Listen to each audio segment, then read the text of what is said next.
Hey, what's up everyone? This is K Collections. Today I'm going to unbox the Mordred 1/7 scale figure from the Molto. I've never collected from them before, but hey, first time for everything, right? So we'll see in terms of quality if they're good or not, but I wanted a Mordred figure in her last Ascension, without the armor and everything, so why not choose this one? Because the Aniplex limited one, I think, was way too expensive. So here's the front of the box, pretty plain. I do like the lightning design on the background. Here's the back, some promotional images. The other side, top, and bottom. Now, as you can see, the box is damaged. I bought this used from a seller on eBay. I don't know if it was, from the pictures, it didn't look damaged, so it was probably crushed a bit during shipment. But, oh well, as long as the figure is okay, I'm okay with it.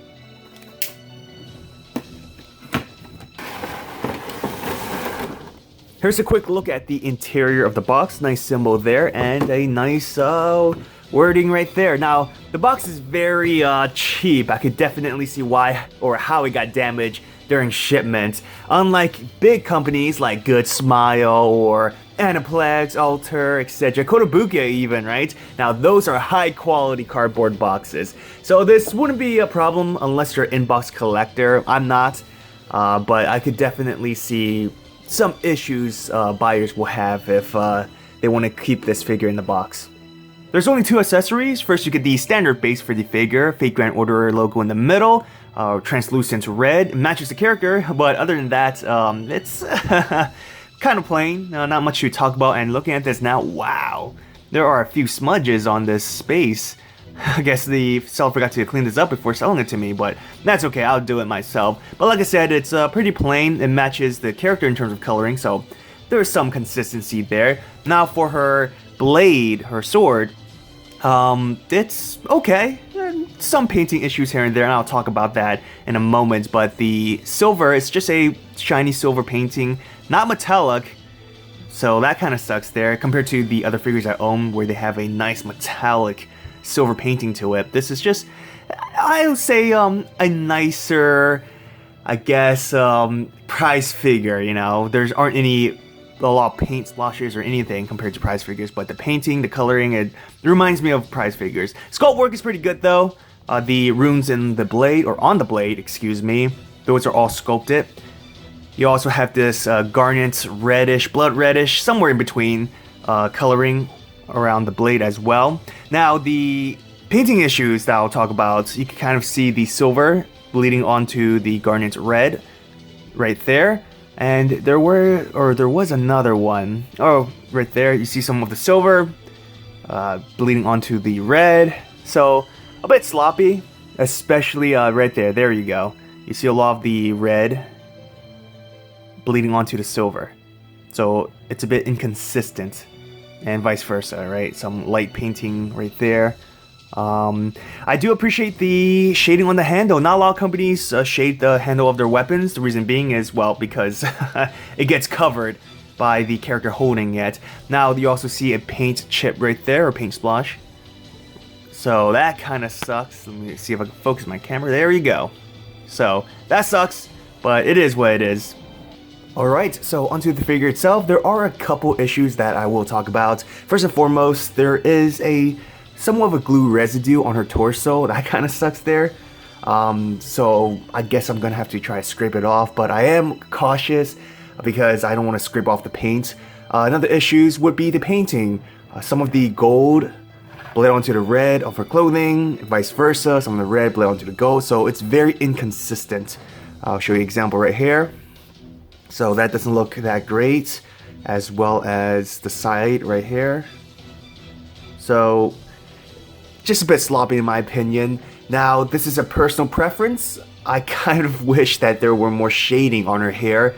From what I could tell right now, there's none whatsoever. Maybe a little bit towards the top, but there's none on the side, none on the front, so it looks kind of plain. So definitely wish there were a lot more shading. But it is what it is. Sculpt work overall is nice though. I do like that there is shading on her clothing. Just a bit, but it's nice enough to see a difference. A few more examples of some painting bleeds, some on her chest right there. The gold bled onto the red. And there is still some of these glue residue. on her clothing. Right, you kind of see a shine right there. That's not supposed to be there. Again, you kind of see it on her torso right there. So that really sucks. And again, all around, you know, it's just the painting bleeds, or you know, paint issues of the gold and the red. Big paint bleed right there. So, I mean, kind of sloppy, but then again, this isn't a really well-known company as far as I know. Here's Mordred with her sword. Is it me, or does her face look a bit awkward? Maybe it's just me, I don't know. I'll give you guys a 360 look of the figure. And for the price point I paid for this, I can't really complain even with all the issues. It's really on the low end, 75, 65, something like that. That's how much I paid for on eBay through a seller. Again, it was used, but overall, I guess, you know, it'll look nice on my shelf. Here's a side-by-side comparison with her father, a 1/7 scale figure by Kotobukiya. Obviously, Artoria is a bit taller than Mordred because the base is about 1 inch higher. Take out the base, both of them are relatively the same height, so they are perfectly in scale with each other. This is a comparison with a 1/8 scale figure. Obviously, they don't really look great next to each other. Finally, a comparison with another Mordred figure I own, her armored version, and I mean, this is 1/8, but they look pretty in scale to each other. Not bad whatsoever. Now, if you're wondering why there's a coin right there, you can see on camera that this figure has some leaning issues, so I have to insert that just so she doesn't fall forward. It has helped for quite some time now, so I'll just leave it there. It looks a bit awkward, but it's alright. So my final thoughts on this figure, it's alright. Now I wouldn't pay over $100 for this. To me, it's like a glorified prize figure. There's just so many inconsistent painting issues. Again, the glue residue on the figure, like, come on, that's just sloppy. But if you can find a seller willing to sell it to you for maybe $70, $80, yeah, pick it up. It does look kind of nice, but don't overpay for this.